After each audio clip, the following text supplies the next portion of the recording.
Hello students. आज हम लोग BA final year paper first के अंतर्गत लॉर्ड कॉर्नवालिस को जानेंगे। इससे पहले लॉर्ड कॉर्नवालिस पर हम लोगों ने 2 लेक्चर्स पर बात की थी। पहले लेक्चर में हम लोगों ने लॉर्ड कॉर्नवालिस की न्यायिक व्यवस्था के संबंध में जानकारी प्राप्त की। दूसरे लेक्चर में हम लोगों ने फौजदारी कानूनों के संबंध में जानकारी प्राप्त की, पुलिसिया व्यवस्था के बारे में जानकारी प्राप्त की और इसके साथ साथ प्रशासनिक व्यवस्थाओं के बारे में, प्रशासन का यूरोपीकरण के बारे में दूसरे लेक्चर के माध्यम से जानकारी प्राप्त की। आज के इस लेक्चर में लॉर्ड कॉर्नवालिस की एक मोस्ट इम्पॉर्टेंट योजना जो कि स्थायी बंदोबस्त के नाम से जानी जाती है, जो कि कर या राजस्व विभाग से संबंधित योजना थी, उसके बारे में हम लोग जानने का, डिटेल से समझने का प्रयास करेंगे। तो चलिए स्टार्ट करते हैं।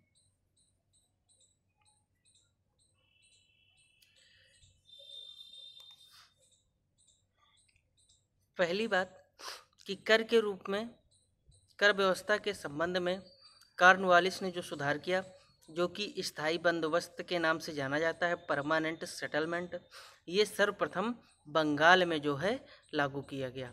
तो इसलिए इसको बंगाल का स्थायी बंदोबस्त भी कहा जाता है, यानी कि परमानेंट सेटलमेंट ऑफ बंगाल।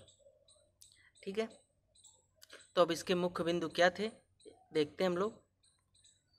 जैसे इसमें पहला है, मुख्य रूप से कॉर्नवालिस को भारत में एक ऐसी भूमि कर व्यवस्था को खोजने के लिए भेजा गया था जिससे कंपनी और कृषक दोनों का लाभ हो। ठीक है, कॉर्नवालिस ने बहुत सोच विचार और गंभीर अध्ययन के बाद बंगाल के लिए एक स्थायी भूमि कर व्यवस्था की स्थापना की। इस व्यवस्था के अनुसार जमींदारों को भूमि का स्वामी मान लिया गया।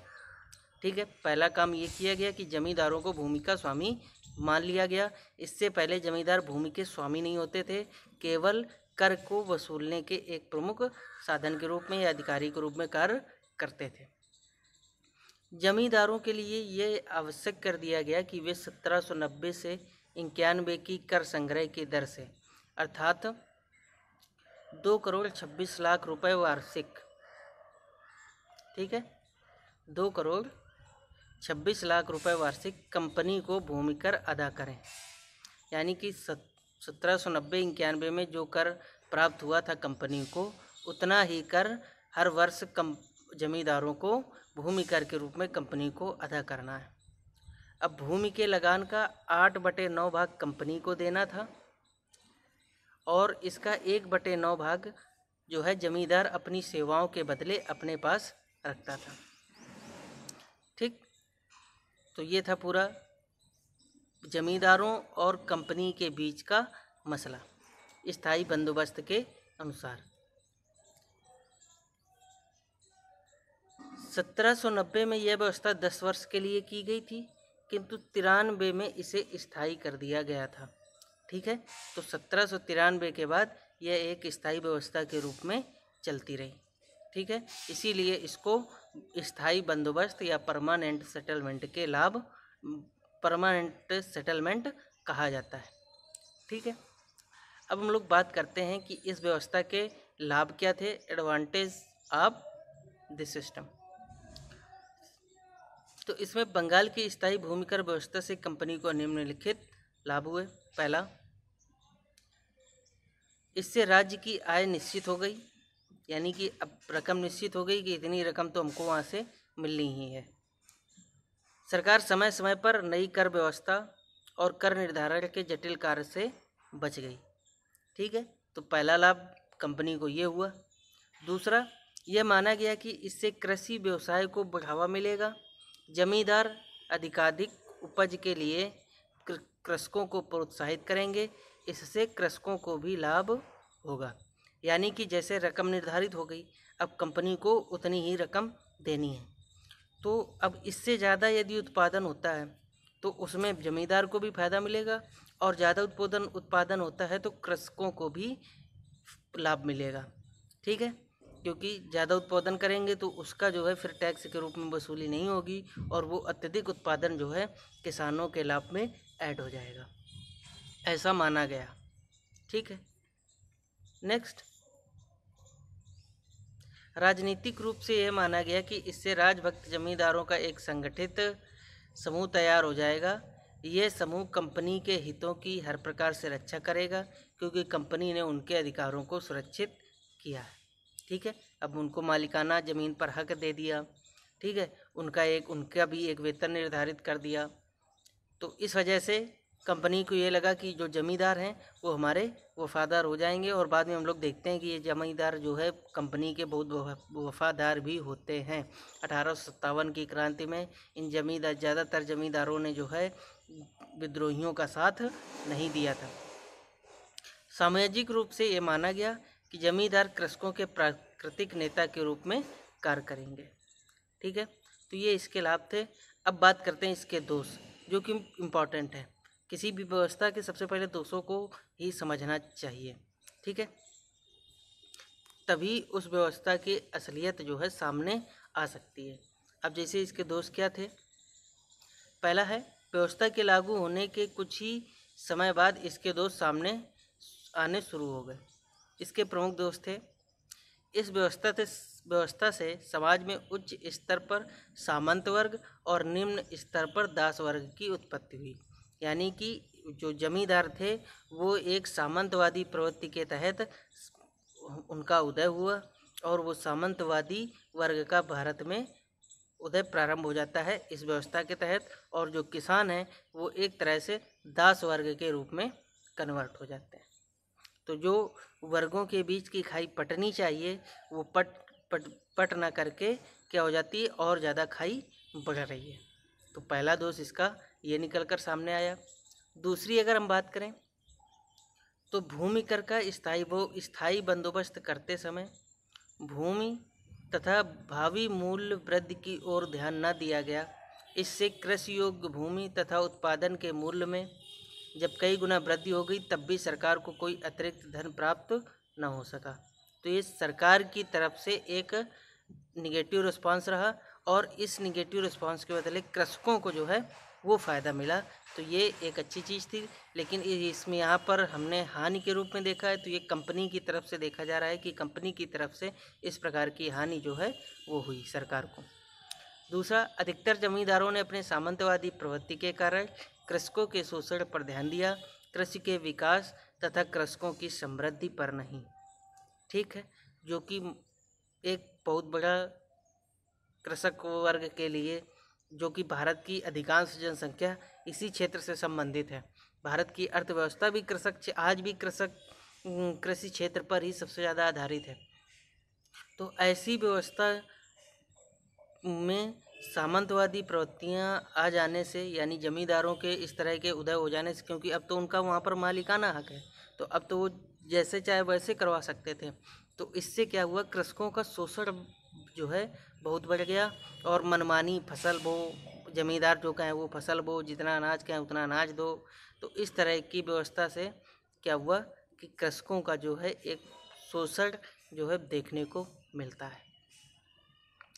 इस व्यवस्था के द्वारा यद्यपि अंग्रेजों को राजभक्तों का एक समूह प्राप्त हो गया, किंतु इसने समाज में एक बड़े वर्ग को अंग्रेजों का विरोधी बना दिया।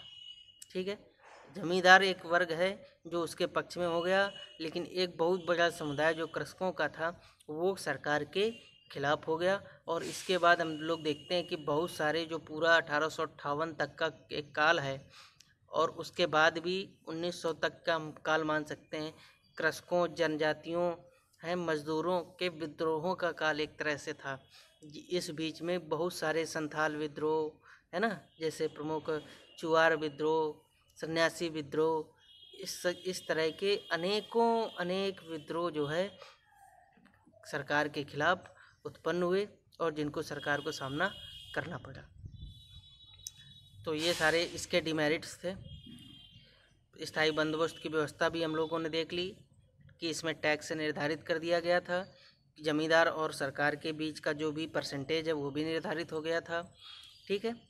और इस व्यवस्था को पहले 10 साल के लिए लागू किया गया था, बाद में इसको स्थायी रूप से परमानेंट कर दिया गया था। ठीक है, तो ये था पूरा स्थायी बंदोबस्त। अब हम लोग जो कार्नवालिस का पूरा कार्यकाल रहा उसका एक बार मूल्यांकन कर लेते हैं।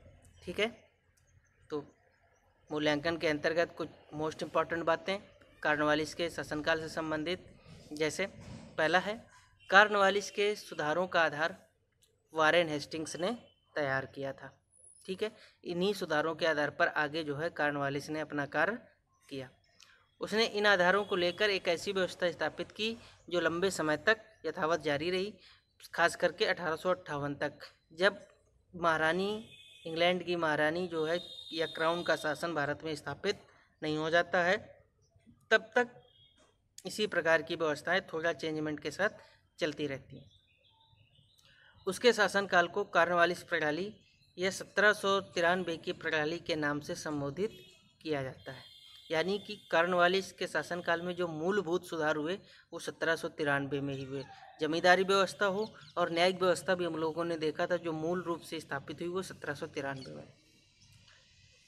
उसने भूमि के पट्टे, न्यायिक तथा पुलिस प्रबंध जैसे अंग्रेजी सिद्धांत और संस्थाएं भारत में लागू की। ठीक है, तो ये एक नई व्यवस्था थी।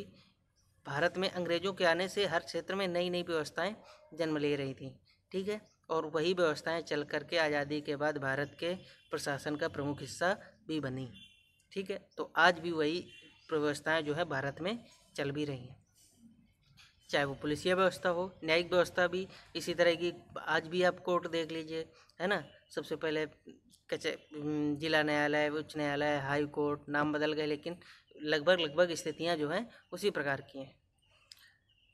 उसका भारतीयों के प्रति बड़ा नकारात्मक दृष्टिकोण था। ये एक खास बात है, वो भारतीयों पर कभी विश्वास नहीं करता था। उसको ये लगता था, वो खुद कहता था कि भारतीय जो है किसी भी सीमा में विश्वास योग्य नहीं है। इसलिए उसने कंपनी के सभी उच्च अधिकारियों की नियुक्ति जो है यूरोपीय लोगों की, ना कि भारतीय लोगों की। उसके द्वारा प्रारंभ की गई उच्च सरकारी पदों पर यूरोपियों की नियुक्ति की व्यवस्था ब्रिटिश साम्राज्य के अंतिम दिनों तक चलती रही।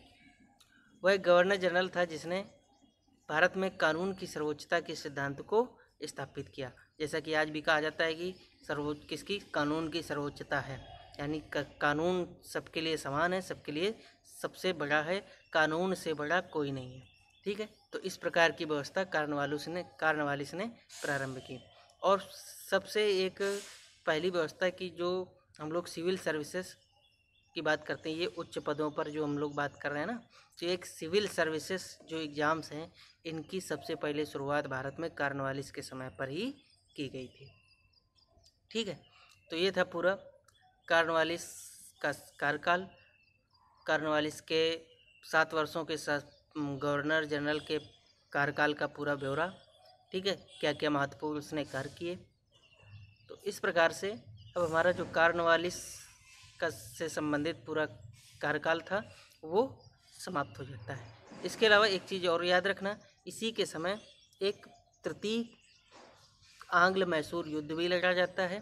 ठीक है, जिस युद्ध में टीपू सुल्तान जो है पराजित होता है, और उस पराजय के बाद श्रीरंगपट्टम की संधि होती है, और इस संधि के द्वारा टीपू सुल्तान को अपने बहुत सारे क्षेत्र अंग्रेज़ों को सौंपने पड़ते हैं।